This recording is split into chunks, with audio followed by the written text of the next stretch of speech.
9 இளைஞர்கள் அவர்களின் நண்பரின் இல்ல திருமணத்திற்காக தஞ்சாவூருக்கு இன்று காலையில் வந்துள்ளனர். இந்நிலையில் அந்த இல்ல திருமண விழாவை முடித்துவிட்டு திரும்பவும் சென்னைக்கு செல்வதற்காக அரியலூர் வழியாக சென்னைக்கு செல்வதற்காக வந்து கொண்டிருந்தனர். அப்பொழுது திருமானூர் அருகே ஓடக்கூடிய கொள்ளிடம் ஆற்றில் தண்ணீர் அதிக அளவில் சென்றதால் இந்த தண்ணீரில் குளித்துவிட்டு செல்லலாம் என்று எண்ணிய அந்த 9 இளைஞர்கள் தண்ணீரில் இறங்கி குளித்துக் கொண்டிருந்தனர். அப்பொழுது 3 இளைஞர்கள் தண்ணீரில் அடித்து செல்லப்பட்டனர்.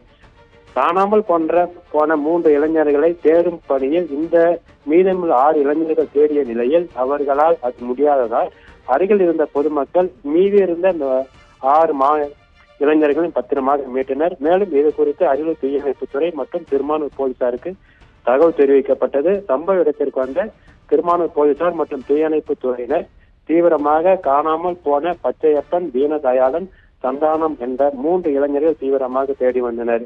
இந்நிலையில் இன்று மாலை சந்தானம் மற்றும் பச்சையப்பன் ஆகிய 2 இளைஞர்கள் தற்போது சடலமாக மீட்கப்பட்டு அரியலூர் மருத்துவக் கல்லூரி மருத்துவமனையில் சிகிச்சைக்காக சேர்க்கப்பட்டுள்ளனர்.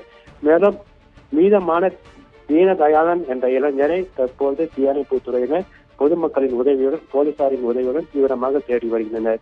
இச்சம்பவம் திருமானூர் பகுதியில் பெரும் சோகத்தை ஏற்படுத்தியுள்ளது. இச்சம்பவத்தை அறிந்த 9 இளைஞர்களின் பெற்றோர்கள் மற்றும் உறவினர்கள் தற்போது திருமானூர் கொள்ளிடம் ஆற்றில் குவிந்துள்ளனர். அவர்கள் கண்ணீருடன் காணப்படுகின்றனர்.